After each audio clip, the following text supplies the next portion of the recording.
9 millions d'euros de travaux financés par l'Europe et la ville essentiellement. Des travaux en 2 phases, débutés en 2020. Au stade Jean-Yves Oula, le chantier est presque terminé. Restent quelques ouvrages comme ces poteaux géants d'éclairage à dresser.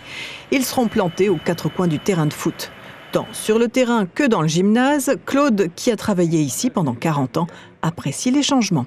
Le gymnase, le terrain de foot avec les lumières, toutes les parvis, les ascenseurs pour les handicapés, une grande salle à côté pour les réunions. Tout était en œuvre.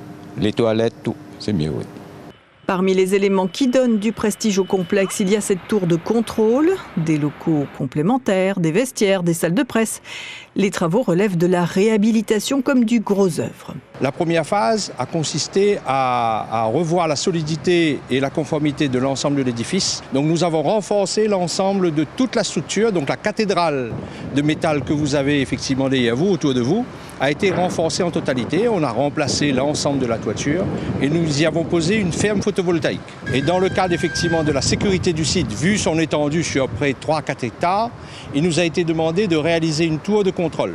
Donc cette tour de sécurité, justement à 360 degrés, permet justement au personnel de sécurité de voir tout ce qui s'y passe.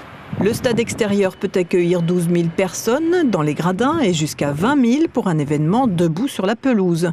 Le gymnase, lui, peut contenir 5 000 spectateurs. On est maintenant dans une dimension internationale. Les prestations que nous offrons avec l'ouverture de ce stade, ce sont des prestations qui permettront, c'est la seule infrastructure de l'océan Indien de cette qualité qui pourra recevoir des compétitions internationales. Je souhaite que cette énorme infrastructure dionysienne soit aussi profitable pour tous les petits clubs de Saint-Denis.